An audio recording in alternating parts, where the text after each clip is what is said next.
Long before time was counted, before the first atom existed, before space stretched like a veil across the universe, before even sound echoed or light was seen, there was only one kingdom: heaven. An eternal realm, flawless, without shadow, without flaw, without pain. There, everything was order, everything was divine presence. In this perfect realm, God, the absolute source of love, wisdom, and power, created the angels. Millions, perhaps billions of spiritual beings made of pure light and divine will. They had no bodies, knew no physical limits, but each one reflected an aspect of the Creator's nature. They did not need to eat, sleep, or breathe. They existed to worship, protect, announce, obey, and they did so with unconditional joy. Among all these angels there was hierarchy. Not all were created equal. Some stood closer to the throne of God: seraphim, cherubim, thrones, dominions, each with their mission and rank. But among them, two names stood out, not only for their function, but for their very essence: Michael and Lucifer. Michael was the commander, archangel of war, defender of order, protector of souls. His name in Hebrew meant a question: who is like God? And that question was all he needed as his banner. His face was serene, but his presence commanded respect.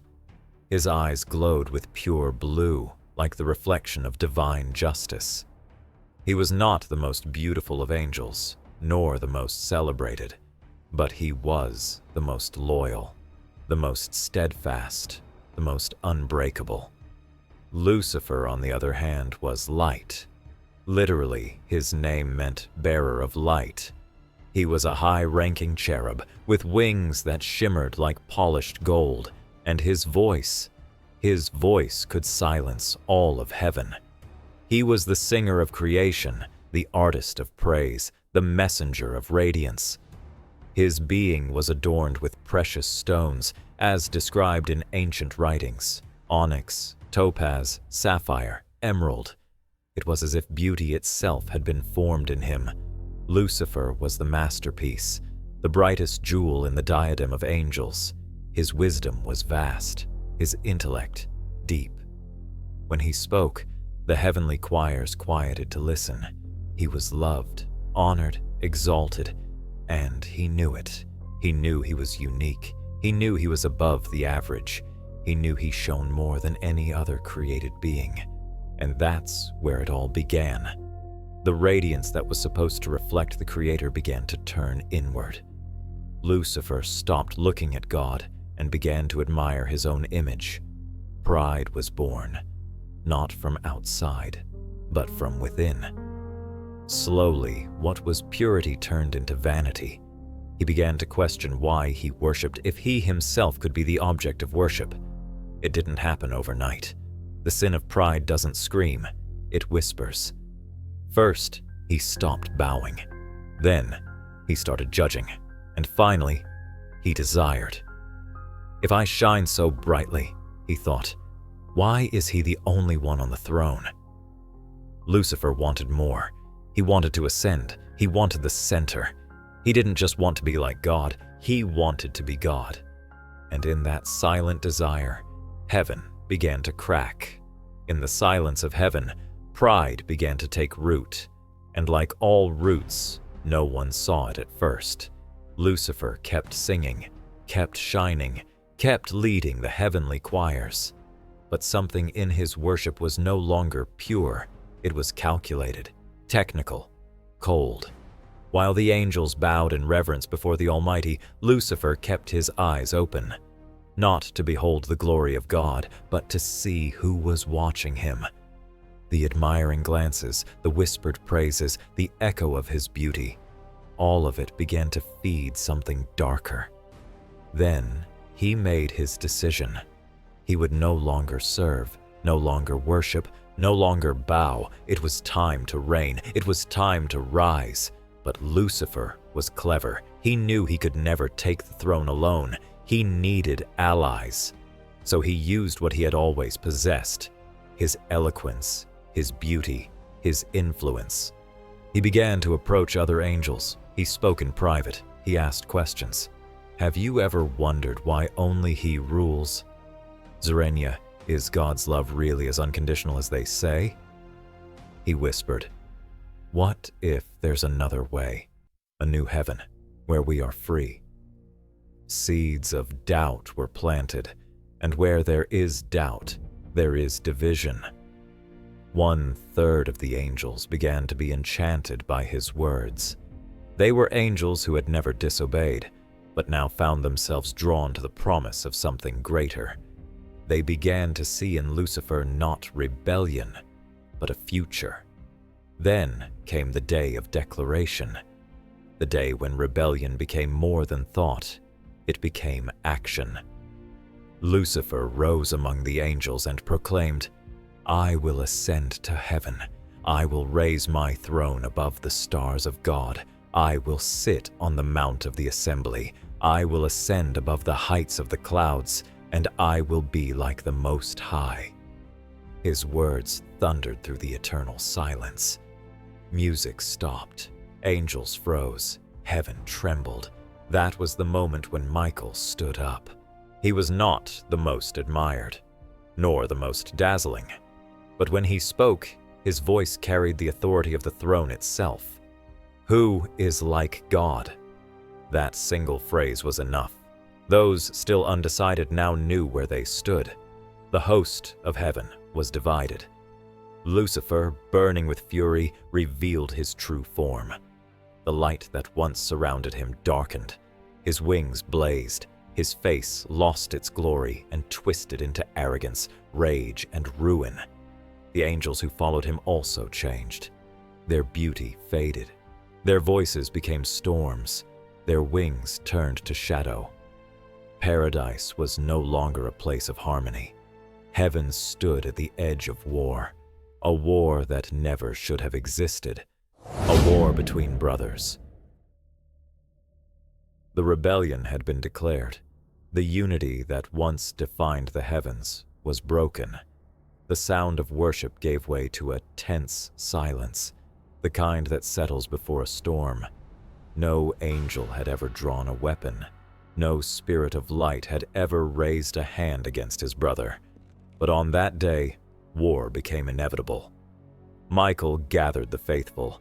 His gaze showed no anger, only clarity, only justice. He did not shout, he did not threaten. His presence was enough. It carried not fear, but reverence. With a silent gesture, he raised his sword, not a blade of metal, but of pure light. A flame forged not for death, but for truth. On the other side, Lucifer roared, his form now unrecognizable. A dragon, as the book of Revelation would later describe, with 7 heads, 10 horns, and a tail that swept 1/3 of the stars from the sky. But this form was more than appearance. It was a symbol of what he had become. No longer the bearer of light, but the bringer of chaos. Heaven, once filled with harmony and song, became a battlefield. Currents of power coursed through the skies. Lightning clashed between glory and shadow. Every angel loyal to Michael stood firm. Every angel deceived by Lucifer fought with hatred. They no longer battled for truth, but for pride. The universe held its breath. No star flickered, no galaxy turned. Time seemed to stop to witness what should never have happened. The first war. Lucifer struck first. With his legion, he charged toward Michael with fury, casting waves of shadow like blades. He was larger, more aggressive, more violent. His eyes burned with rage. His voice was like an earthquake. But Michael stood unshaken. Who is like God? With that single declaration, the Archangel unleashed his sword of light, and where its flame passed, darkness was torn away. This was not a weapon of destruction, but of divine purpose. The two forces met at the center of the storm. Light against pride, fire against fire. The impact of their clash echoed through creation. Clouds were torn apart. Choirs fell silent. The throne of God remained unmoved, watching, not intervening, for this was the hour of choice, the test of who would remain. Michael did not fight for power. He fought for order, for obedience, for everything sacred. Lucifer would not accept defeat. His pride had become an abyss. With every blow he took, his fury deepened. The more he was struck, the more he transformed into the opposite of everything he once was. He no longer remembered what it meant to serve. He only knew how to want. Even with his strength, even with his army, he could not overcome the power of one who fought in the name of truth. Michael advanced. With one precise strike, he disarmed the fallen cherub. The sword of justice pierced through the spirit of rebellion. And in that instant, heaven fell silent. Light prevailed. Lucifer had lost. Not because he was weak, but because he had rebelled against the source of all strength. He collapsed, not from wounds, but from humiliation, and he screamed, not in pain, but in fury, in hatred, in disgrace, and he was cast out, thrown beyond the heights, beyond the gates, beyond the glory, thrown from heaven. Cast from heaven, Lucifer fell. But his fall was not like anything known on earth. He did not stumble. He was not gently exiled. He was expelled with the full authority God had entrusted to Michael. Expelled from a realm that no longer recognized him. Expelled from a throne that had never belonged to him. He fell like lightning, just as Christ would later describe. I saw Satan fall like lightning from heaven, and with him fell a third of the angels, beings who once sang, who once worshipped, who once radiated light. Now shadows, echoes, ruins of what they had been. And when they reached the outer edges of creation, something entirely new emerged. Hell. It wasn't a place that had always existed. It was born as a consequence of rebellion. Hell was not created by God. It was created by pride. A realm apart from the divine presence. An abyss of darkness and separation. A prison for all who chose themselves over their Creator. There, in that burning void, Lucifer was no longer Lucifer. His name was stripped away, his glory extinguished, his rank erased.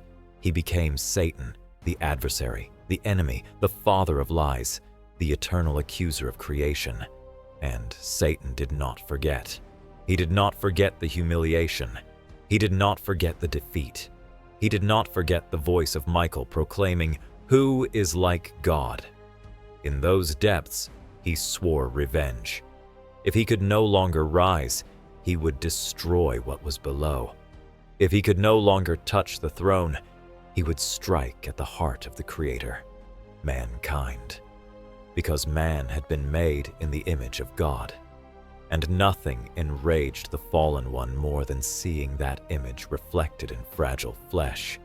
A being formed from dust, weak and limited, yet capable of something he had lost forever: worship. So he waited. He waited for the perfect moment. He waited for Eden. He waited for the breath of life to fill Adam's lungs. He waited for Eve to walk. He waited for the garden to flourish. Then he took the form of a serpent, not because he needed it, but because he had learned he would no longer fight with fire. He would fight with whispers. And so, among rivers and trees, he approached. Did God really say that? He asked. Eve looked at him, listened, considered, and she fell. Adam fell too, and in that moment, Lucifer, now Satan, rejoiced. Not because he wished to see evil grow, but because he had broken what Michael had once protected. He had won a battle against creation, even if he had lost the war in heaven. Sin now existed. Paradise had been stained. The bond between man and God had been severed, and earth became a new battlefield, not with swords, but with wills, not with shields, but with choices. Because what had once been a war in the heavens had now become a war within every soul. Since that day, the world has never been the same. The celestial rebellion did not end with Lucifer's fall. It simply changed its stage. What was once fought in the heights is now fought in valleys, in cities, in homes, and more than anywhere else, within hearts. The war between Michael and Lucifer continues, not in the clouds, but in decisions, not in visible battles, but in silent choices. With every corrupted thought, every selfish desire, every whispered lie, every act of pride, the fire of rebellion reignites. Satan no longer needs to roar. He has learned to whisper. He does not appear as a monster, but as an opportunity, a justification, a logical excuse. He doesn't force, he invites, and many accept. Michael, meanwhile, still stands. Faithful, silent, present. He is still called protector, warrior, defender of souls. According to the tradition of the church, he is the one who accompanies the faithful at the hour of death, the one who weighs souls on the scales, the one who intercedes when justice is threatened. He does not appear in the spotlight, but he is there, in every sincere prayer, in every rejection of evil, in every decision to forgive when hate seems easier. Michael acts whenever someone chooses light, even when surrounded by shadows. Lucifer still offers kingdoms and glory, just as he did to Christ in the desert. He still promises shortcuts, power, control. But his deals always demand the highest price, separation from the presence of God. Humanity stands between these two voices, the blue gaze of justice and the fire of rebellion. This war is the oldest and the most current. It happens when someone kneels to pray, and when someone kneels to their own ego, when someone renounces pride, and when someone cultivates it as a virtue. Every soul is a battlefield, and no one is exempt, but there is hope. Because Michael has already won once, and the God who empowered him still reigns. The same one who cast the fallen angel out of heaven is the one who now extends his hand to those who have fallen on earth. The question still echoes, who is like God? That question remains the weapon against every form of pride. That is the key to every liberation. Rebellion began with a thought, but so does salvation, and salvation can begin now. If this story awakened something in you, leave a comment below. What do you believe is the greatest battlefield today? And if you want to continue this journey, don't stop here. Click on one of the two videos now appearing on your screen. Both are deeply connected to what you just heard, and they will open your eyes even further to the invisible war happening every day around you. Because as long as there is faith, Michael will fight. As long as there is prayer, heaven will answer. And as long as there is a heart that chooses justice, the fire of rebellion will never prevail.